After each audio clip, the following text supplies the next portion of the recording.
Çok değişik bir oyun değil mi? Kimileri yuhluyor, kimileri güzel oyun, boşuna bok atmayın diyorlar. Gerçekten enteresan bir yapım. Kitlelerin oyunlar için birbirine düştüğünü çok gördük ama konu Ghost olunca herkesin sanki ortak bir söyleyişi var gibi.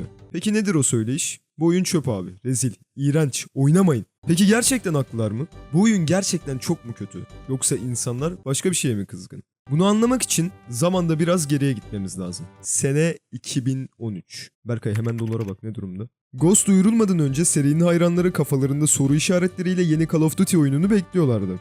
COD Modern Warfare serisi son oyunuyla insanları ortadan ikiye bölmüş olsa da seri bitmişti ve genel olarak ağızda fena olmayan bir tat bırakmıştı. Arkasından Black Ops 2 çıkmıştı ve kötü adam ile birlikte alternatif sonları fazlasıyla sevilmişti. Sonuç olarak elimizde o seneye göre bitmiş 2 tane elle tutulur seri vardı. Doğal olarak millet, ya Call of Duty nasıl çıkacak şimdi karşımıza? Modern Warfare 4 mü gelecek? Umarım harika bir şeyler yaparlar. Yapmak zorundalar. Yapmak zorundalar mı? Neden öyle düşündün? Çünkü 8. nesili geliyor. 8. ne geliyor? Evet, insanlar yeni çıkacak oyunları merak ediyordu ama asıl merak ettikleri şey 8. nesildi. Etraf cıvıl cıvıldı ve yeni neslin heyecan dalgası herkese sarmıştı diyeceğim ama pek de öyle değildi. PlayStation 4 ve Xbox One gümbür gümbür geliyordu ve yeni nesile birlikte oyunlarda yeni inovasyonlar bekleniyordu. Ve inovasyonlar olmak zorundaydı. Yoksa insanlar yeni konsolları pek bir tarafına takmayacaktı. Halihazırda 7. nesil zaten güzel ilerliyordu. Konsolların kendi içerisindeki yenilikler dışında oyunların da getireceği yenilikler önemliydi. Peki yeni nesil ile hangi oyunlar geliyordu? Lansmanlardaki oyunlara bir bakalım. Assassin's Creed 4, Battlefield 4, Diablo 3, Watch Dogs ve sayamadığım birkaç oyun daha. Oyunlar güzel gözüküyordu ve ortamda tatlı bir heyecan da vardı ama bir tarafta ise daha kötü bir şey vardı. Beklentiler. Evet, yeni nesil geliyordu, oyunları görüyorduk. İnsanlar yeni nesli ballandıra ballandıra anlatıyordu ve bu insanlar da biraz da beklentiye yol açıyordu. Birileri bu beklentileri karşılamak zorundaydı. Dikenli telin altından geçmeliydi bazı oyunlar. Bir şeyden bahsetmeliydiler. PlayStation 4 ve Xbox One lansmanlarında dediğim gibi bir sürü oyun gösterildi ve bu oyunlardan birisi de Ghost oldu. Şunu bence kimse inkar edemez, oyun dışarıdan aşırı havalı duruyordu. Modern Warfare 2'de bulunan Ghost konseptini almışlar ve bunu yeni bir oyuna koymuşlar gibi gözüküyordu. Mantıklı hareket mi peki? Sonuçta Ghost'un bu kadar sevilmesini kimse beklemiyordu. Yapımcılar da demek ki insanlar konsepti beğendi. O zaman biz bunu bir oyuna dökelim demiş olsalar gerek ki karşımıza Ghost ile geldiler. Ve bu haber ile birlikte kafada tekrardan yeni soru işaretleri oluştu. Ghost yani hayalet. O zaman bu oyunda gizlilik mi ön planda olacak? Yoksa ağır bir hikaye mi anlatacak? Genel kitle stealth ağırlıklı bir oyun beklemeye başladı. Hatta hatırlarsanız Code 4'ün bir bölümü vardı. Captain Price'in gençliğini oynuyorduk. Kendisi Code serisinin efsane bölümlerinden biridir. Acaba oyunun geneli de bu bölüm gibi mi olacak?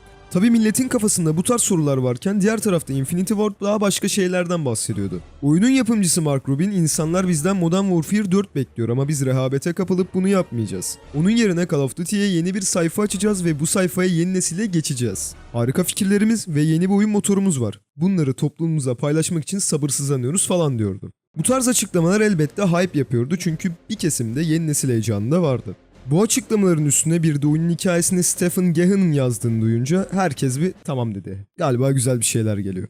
Oyunun pazarlamasına baktığımızda Ghost böyle küçük bir çocuk gibi ben yeni neslime hey look at me falan diye bağırıyordu. Başta yeni bir oyun motoruna geçtiklerini söyleyen Infinity Ward sonradan kıvırıp ya arkadaşlar yeni oyun motoruna gerek yok ya var olan motoru geliştireceğiz biz demeye başladılar. Nitekim de öyle oldu ve eski motoru geliştirip bir oyun yapmak istediler. Ve bu oyun motorundan da ballandıra ballandıra bahsettiler. Bakalım bu Next Generation nasıl gözüküyor?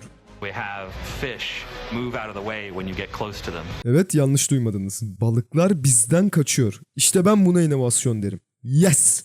Vay anasını satayım ya. Neyse, bu da yeni nesil köpek. Baya gerçekçi. 8. nesil köpekte görmüş olduk. Acaba boşluklarına falan mı geldi de böyle bir şey dediler yoksa anlatacak bir şeyleri mi yoktu ki bence gösterebilecek bir şeyleri yoktu. Yeni neslin o heyecanını onlar da kullanmaya çalışıyorlardı. Yani anladığım kadarıyla bunu yapmaya çalışıyorlardı. Çünkü yeter ki hype olsun. Oyun güzel satsın. Neyse, iyi tarafından bakalım. Balıklar bizden kaçıyor. Böyle salak salak açıklamaları bir kenara bırakırsak oyunun konsepti dışarıdan güzel ve çekici geliyordu. Yeni şeyler sunacaklardı insanlara. Bu oyun önceki Call of Duty oyunları gibi olmayacaktı ve Ghost havalı duruyordu. Havalı. Burayı vurguluyorum. Bak, çok havalı. Yanına bir de Eminem şarkısı eklenince hype oldu çarpı 5. Evet, bütün beklentileri kendine çektin Ghost. Yeni nesil dedin, yok grafikler dedin, o döneme göre yüksek sistem gereksinimleri açıkladın, balıklar bizden kaçıyor dedin, Oscar'lı yazar da getirdin oyuna ve bütün yükü sırtına aldın. Bu beklentinin hakkını yani vereceksin, başka şansın yok. Eğer ki bu işten yakayı kurtarırsan elinde devam edebileceğin bir seri daha olacak. Oyunun konsepti de güzel. Başarabilirsen kült bir seri çıkarabilirsin buradan ve... Başaramadık abi. Ghost çıkışından sonra böyle kökünden kesilmiş bir ağaç gibi yere düştü. Şu puanlara bak. Ulan konuya hakim olmayan birisi görse bu oyuna başlarsam sanırım kalp krizi geçireceğim falan der. İnsanları ne campaign kısmıyla ne de multi kısmıyla mutlu edebildi. Kitle çok sinirliydi. Hatta oyunu yakıp ayin falan bile yapmış olabilirler. İnsanlar ilk defa bir kod oyununa tavırlarını net bir şekilde göstermişti ve bunu 10. oyun ile yapmışlardı. Ama sanki bir terslik vardı. Ya kitle evet kızgın da oyuna karşı çünkü vaat edilen hiçbir şey önlerine sunulmamıştı ama gerçekten bu puanları hak ediyor muydu bu oyun? Yoksa sürü psikolojisine kurban gitmiş bir yapım mıydı Ghost? Bu sorunun cevabı için ise oyunu incelememiz lazım. Sizlere 60 adamın 500 kişiye karşı yaptığı bir savaştan bahsedeceğim. 60 adamın arasından sadece 15 kişi kaldı ve kalanları ise artık birer hayalet olmuşlardı. Karşınızda Call of Duty Ghosts.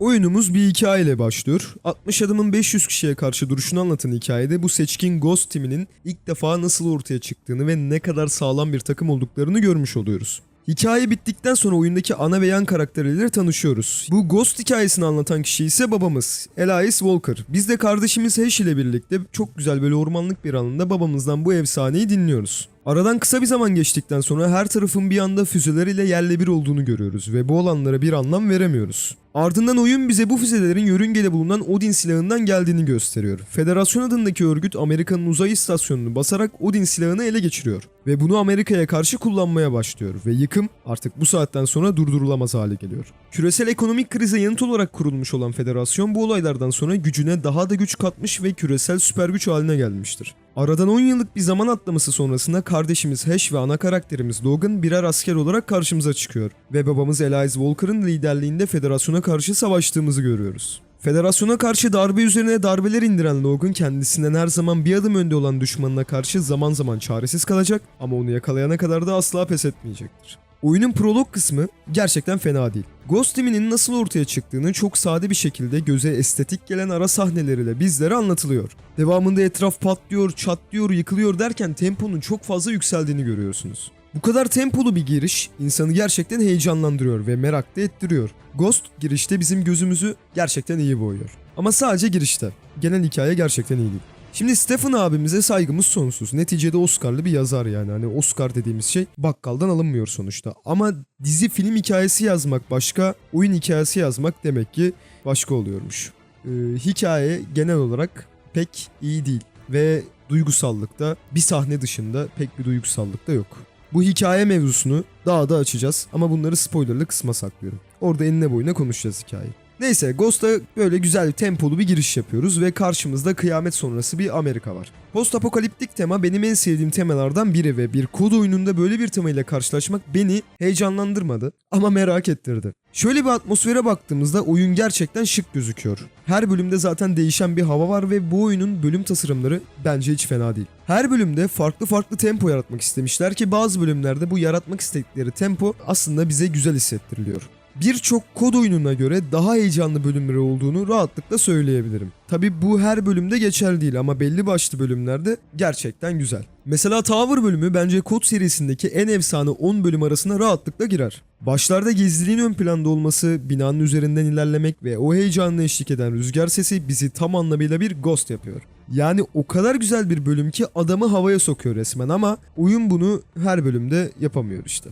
O Ghost ağırlığını her yerde koruyamıyor oyun. Şimdi oyunda gizlilik var evet ama sürekli olarak gizlilik yok. Yani bölümün temposu karma bir şekilde ilerliyor. Ya gizlilik olarak başlayıp ardından yoğun çatışmalara giriyorsun ya da direkt çatışmanın göbeğinde başlıyorsun bölümlere. Oyunun ismi Ghost olunca doğal olarak gizlilik ağırlıklı bölümler bekliyorsunuz. Fakat oyun stealth ve aksiyonu genel olarak her bölümde dengelemeye çalışıyor. Ben açıkçası ana odağı gizlilik olan birkaç bölüm isterdim ve eminim ki bu gizlilik görevleri oyuna da çok yakışırdı. Sonuçta ellerinde güzel bir konsept var ve oyunun havasını bayağı bir değiştirebilirlerdi ama ana odağı gizlilik olan herhangi bir bölüm yok. Neyse devam ediyorum bölümlerden. Tower bölümünden sonra en sevdiğim bölümlerden birisi baraj bölümü oldu. Barajın gözümüzün önünde patlaması ve her tarafın bir anda sularıyla dolması, sizi böyle strese sokması veya sadece ben mi strese girdim? Valla Ghost deyince çoğu kişiden ya okyanusun içindeki bölüm harikaydı ya. Ulan ne bölümdü ya. En iyi bölüm bu lan vay anasını falan diye bu tarz şeyler duyuyordum. O bölüm Atmosfer olarak gerçekten güzel. Denizin altında ateş etmek benim ilgimi çekmiyor ama köpek balıklarından saklanarak ilerlemek hoşuma gitmedi desem yalan söylemiş olurum. Ha bu arada 8. nesil balıkları da bu bölümde görüyoruz. Bakalım balıklar nasılmış? Salmon, I'm a fishy too. Swim, salmon, I'm a fishy. Swim if you can. I'm the Pekala. 8. nesil köpek nasıl peki? Aslında şirin ama ulan köpek... Lan köpek nerede? Oğlum nereye gitti lan bu? Riley adındaki bu köpke aslında pazarlama için kullanıldı ve ya herkes durumun farkında zaten ama ben bu tarz konularda oyunun böyle sırtına çok vurmuyorum. Yani garip. Yani Riley tatlış bir köpek ve bu tarz küçük şeyler atmosferde değişiklik sağlıyor. Yani bir arabayla yolculuk ederken önümde her FPS oyununda gördüğüm meymenetsiz bir NPC göreceğime Riley'i görmek daha çekici geliyor. O yüzden oyuna ya ne gerek vardı koyduğunuz köpeği salak salak takılıyor, dilini dışarı çıkarmış gülüyor falan demek bana biraz yanlış geliyor. Ya ulan hiç yoktan çeşitlilik işte yani. Köpek ile adamları falan avlıyoruz ve Riley'i oyunda güzel gösteriyorlar aslında. İnsanlar Riley'e selam falan da veriyor ama elbette işlenmiyor. Başlarda işleyip öyle bırakmışlar ki ben köpeğin zaten oyunun bütün havasını değiştirmesini beklemiyorum. Maksat çeşitlilik olsun. Görevlerde çeşitlilik olarak tank ve helikopter kullanabiliyoruz. Heli kullandığımız bölümde, tank kullandığımız bölümde güzel bölümler. Yani bir kod oyununun yapabileceği kadar güzeller. Ama helikopter bölümü gerçekten güzel ve eğlenceli. Şimdi bölümler fena değil ve aksiyon genel anlamda yüksek. Ama konseptle uyuşmuyor. Burada bir tutarsızlık oluşuyor. Yani oyunun ismi Ghost olunca biz de aslında gizliliğin ön planda olduğu bir oyun bekliyorduk. Lakin bir yerden sonra siz de aman deyip o patlamaları falan izliyorsunuz ve oyunun aksiyonunda kaybolmaya başlıyorsunuz. Tabii o patlamaların keyif vermesi için grafiklerin de iyi olması lazım. Şimdi Next Generation oyun motorumuza ufaktan bir bakalım. Ve fizikler. Evet, fizikler nerede?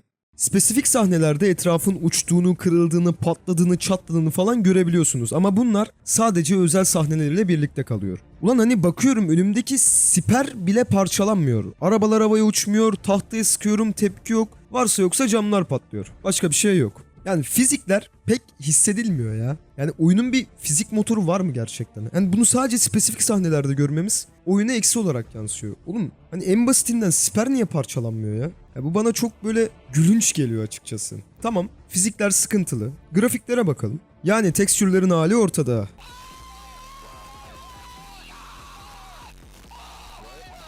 Silah tekstürleri iyi ve o kadar. Böyle diğer oyunlarla aman aman bir grafik sıçraması da hani zaten yok. Modern Warfare 3 veya Modern Warfare 2 neyse. Ghost'ta grafik olarak onların bir tık üstü falan. Ki bazı yerlerde altında bile kalıyor. Ama çevre tasarımları güzel. Fakat uzaktan güzel. Kıyamet sonrası dünyayı bize bence fena da göstermiyorlar. Elbette bir Last of Us, bir Metro değil ama yine de atmosfer kötü durmuyor. Ara sahnelerdeki sanat tasarımı da gayet şık. Ben Modern Warfare serisinin hikaye anlatımını zamanında çok beğeniyordum ama Ghost'unkini bir ayrı sevdim. Böyle karanlık bir temada anlatması da bunda önemli bir etken tabii hani sevmemde.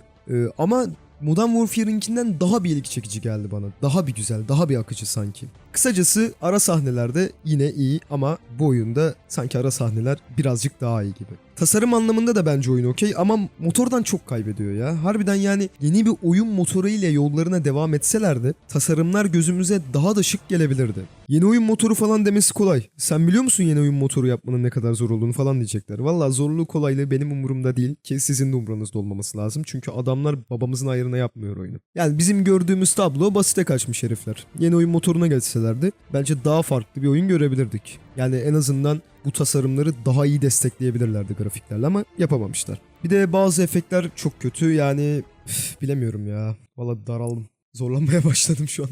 Ne demişlerdi oyunculara? İşte bu yeni bir Call of Duty oyunu olacak, farklı olacak. Biz yeni nesiliyle yeni bir sayfa açıyoruz dediler de bu aynı oyun abicim ya. Yani aynı oyun, bir fark yok. Hani Modern Warfare 3 oynadıysan hani bunu da oynamışsın gibi bir şey, hani öyle çok aman aman bir çeşitlilik yok. Aynı bu. Ya düşünüyorum da böyle aldım Ghost'u diyelim. Yeni çıkmış, eve gittim işte. Taktım bilgisayara CD'yi, oyun yükleniyor. Heyecanlıyım. Çünkü yeni bir şeyler göreceğiz diyorum ve bir bakıyorum ki sadece tema değişmiş. Böyle kalbimin ortasına kurşun girmiş gibi hissederdim gerçekten ya. Neyse silahlara bakalım. Silahların kullanımı normal, klasik. Sesleri iyi ve vuruş hissi de iyi. Yani adamı nereden vurursanız oraya göre tepki veriyor en azından. Animasyon olarak da öyle aman aman bir şey yok ortada. Onun dışında oyun genel olarak susturuculu silahlar kullandırıyor bize. Neden? Çünkü biz hayaletiz ve hayaletler aslında yoktur. O yüzden susturucu kullanmamız lazım. Değil mi? Harika. Ya oyun en azından bu Ghost konseptine karşılık olarak bize susturucu silahlar veriyor ve genel olarak bunları kullandırtmaya çalışıyor. En azından bunu yapmaları iyi olmuş. Karakterlere geçersek, ana karakterimiz Logan sessiz ve çöp bir karakter. Bu sessiz karakter mevzusu gerçekten bakın her oyuna yakışmıyor. Yani her oyun bu sessiz karakter mevzusunu kaldıramıyor. Ve Ghost da bunlardan biri bence. Yani Logan'ın bir sesi olmalıydı. Bunu tam olarak anlatabilmem için ya oyunu oynamanız lazım. Oyunu oynayanlar zaten şu an ne demek istediğimi biliyor ama bilmeyenler oyunu oynadığınız zaman anlayacaksınız ne dediğimi. Ghost timine bakarsak oyunun başlarında bu takımı iyi gösteriyorlar ki bunu yapmaları iyi olmuş. Bu sayede hayaletlerin ağırlığını biraz daha olsa hissedebiliyoruz. Bize işte izle ve öğren demeleri, 3-5 havalı sahne göstermeleri bu abilere biraz ağırlık veriyor ki bunu yapmaları iyi olmuş. Bu sayede bu Ghost takımını sıradan birileri olarak görmüyoruz. Daha böyle heybetli gözüküyor. Kötü karakterimize bakarsak, kötü karakterimizin ismi Rourke. Şimdi bu kötü karakterimiz oyun boyu hep bir adım önümüzde oluyor ve oyun bu karakteri güçlü göstermeye çalışıyor. İşte evet o iyi hem de bayağı iyi demeleri, o efsane gördüğümüz Ghost'ların Rourke'dan biraz böyle çekinmesi, cehennemde yürürdü ve asla yanmazdı demeleri falan insanda ulan nasıl bir karakter lan bu herhalde bayağı bir güçlü falan dedirtiyor. Bir bölümde Rourke karakterine derinlik eklemeleri ve göreve karşı nasıl azimli olduğunu göstermeleri bu karakteri bayağı bir havaya sokuyor. Üstüne bir de zeki bir karakter imajı çizmeleri bizleri korkutuyor diyeceğim ama pek korkutmuyor. Karakter güzel yazılmış mı dersek? Yazılmamış hocam. Yani adamın derdini pek anlayamıyoruz. Bakış açısını kavrayamıyoruz. Kötü karakteri sadece o iyi, bayağı cesur, işte çok zeki falan demeleri onun güzel olduğunu göstermiyor. Sadece onu balon gibi şişiriyor. Şimdi biraz da finalden bahsedelim. Spoiler yemek istemeyenler ekrandaki dakikaya hemen atlayabilirler. Hikayemizi toplayalım. Babamız Elias aslında bir Ghost ve Rourke dediğimiz baş düşmanımız da bir zamanlar bu timin lideriymiş. Bir görev esnasında Elias Rourke'u kurtaramıyor ve Federasyon Rourke'u ele geçirip onun beynini yıkıyor. Rourke da intikam için bütün Ghost'ları avlamaya çalışıyor. Açıkçası bunu bir yerde başarıyor ve babamızı gözümüzün önünde öldürüyor. Devamında Federasyon'a son bir şansımız var artık deyip savaş açıyoruz ve savaşı kazanıyoruz. Fakat iki kardeşin savaşı hala bitmiş değil. Gidip Rourke'u yakalamaları ve öldürmeleri lazım. Logan ve Ash baş düşmanımızı yakalıyor ve ana karakterimiz Rourke'u vuruyor. Ardından kardeşimiz ile sahile çıkıyoruz ve güzel böyle manzaranın eşliğinde Federasyon'un kaybettiğini görüyoruz. Derken Rourke geliyor ve bizi alıp götürüyor. Ash orada kalıyor, oyun da burada bitmiş oluyor. Şimdi ne yapmamız lazım? Çok salakça bitti. Hemen ikinci oyuna bakmamız lazım ve ikinci oyun nerede lan? Gördüğünüz üzere finalimiz bir devam oyunu olacakmış gibi bitiyor. İyi de kötü adam kazandı. Buradan nasıl devam oyunu olacak diyenler. Şimdi bu adam niye kazandı? Size biraz onu anlatayım. Oyun boyu Rourke Logan'a karşı bayağı ilgili davranıyor. İşte bu çocuğun içinde cevher var. Yok federasyona adam lazım. Patron genç olanı istiyor. Patron genç olanı istiyor. Hayırdır lan? İşte Ghost'ları birlikte avlayacağız. Bu adamın bunları demesinin iki tane sebebi var. Birincisi Logan ile güzel bir gece geçirmek. İkincisi Logan'ın beynini yıkamak ve onu kendi emelleri için kullanması. Şimdi babamız öldüğünde oyun bize şunu gösteriyor. Babamızın yerine kardeşimiz Ash geçmek istiyor.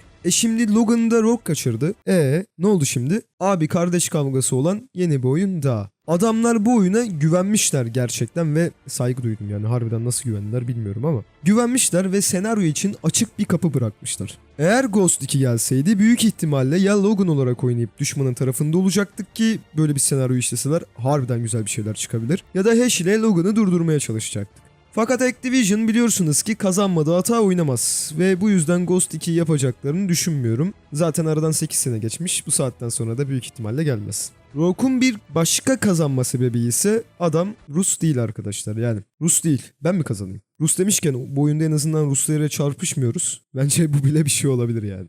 Senaryo ile alakalı yorumlarıma gelecek olursak öncelikle mantıksız bir senaryo ve olay örgüsü var karşımızda. Şimdi biz bu Rourke'u vuruyoruz ya. Rourke'un arkasında da Ash var. Ateş ettiğimizde bir bakıyoruz ki arkadaki cam da patlamış. Yani biz Hash'i de vurmuş oluyoruz ama ulan bu Ghost'un evreninde mermi yene neden hiçbir şey olmuyor? Rourke mermi yedi, hani 6 patlarıyla vurduk, adamın göğsünde delik açtık, yine yaşıyor. Lan tamam da bu adam iyi dediniz, ölümsüz demediniz ki oğlum, hani nasıl yaşıyor lan bu adam? Onu geçtim, karaya çıkıyoruz, Ash diyor ki işte telsizden bizi iyiyiz diyor. Ulan nasıl iyisin, mermi seni de deldi geçti. Sen nasıl iyi olabiliyorsun? Logan'a bakıyorsun, o da vuruluyor ama ayakta kalıyor. Hani gerçekçilik? Duygusallık da yok zaten. Nasıl oluyor bu? Onun dışında Rogue Federasyon'un başı mı belli değil. Biz Federasyon'a karşı mı savaşıyoruz, Rogue'a karşı mı savaşıyoruz o da belli değil. Hani anlam veremiyorum gerçekten. Oyunculuklar da çok kötü.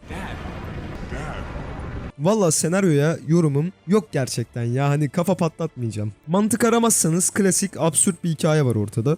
Mantık ararsanız yine klasik absürt bir hikaye var ortada. Senaryo ile ilgilenmezseniz bile yine klasik, neyse. Şimdi biz şunun cevabını verelim. Bu oyun gerçekten kötü mü? Videonun başından beri yeni nesil Call of Duty'nin vaat ettikleri ve beklentiler diyorum. Şu an ekranda gördüğünüz puanlar objektif puanlar değil. İnsanlar oyuna karşı tepkililer ama genel olarak firmaya karşı tepkililer. Yani bu puanlar oyunun puanı değil. Aslında Activision'ın puanları. Oscar'lı yazar geldi. Grafikler iyi olacak dendi. Sizlere bambaşka bir kod sunacağız dediler ve her şey ortada. Oyuna bakarsak oyun zaten iyi bir oyun değil. Ama böyle 3 puan 4 puan alacak bir oyun da değil. Bence bu oyun ortalama bir oyun. Ben inceleme boyunca hep senaryo modundan bahsettim ama multiplayer kısmı da gördüğüm kadarıyla pek iyi gözükmüyor. Ben kod oyunlarını senaryosu için oynuyorum ama genel kitle bu oyunları sadece senaryosu için oynamıyor. Multiplayer kısmı ile alakalı eleştiriye bir göz attığımda yeniliklerin olmadığını ve berbat harita tasarımlarının olduğundan bahsediyorlardı.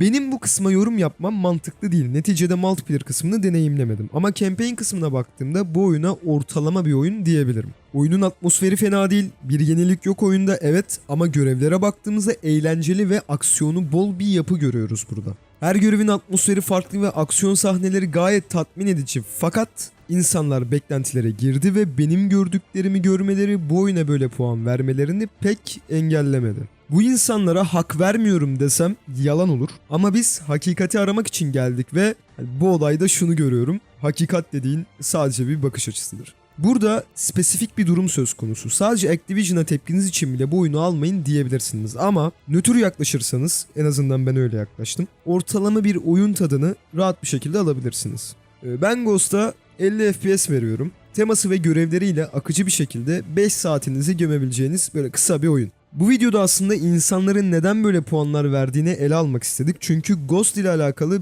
bir sürü psikolojisi mevzusu da var. Adam sadece oyunun puanına bakıyor ve sonra ya çöp oyun bırakın lan falan diyor. Oyunları oynamadan lütfen değerlendirme yapmayın ve araştırın abiler. Eşeleyin. Her şeyin bir sebebi vardır. Bu oyun bu kadar az puan aldıysa bunun da bir sebebi vardır. Belki oyun gerçekten çok kötüdür, 2 puanını da hak ediyordur ama daha farklı bir sebepleri de olabilir. En azından biz bu videoda bunu göstermeye çalıştık.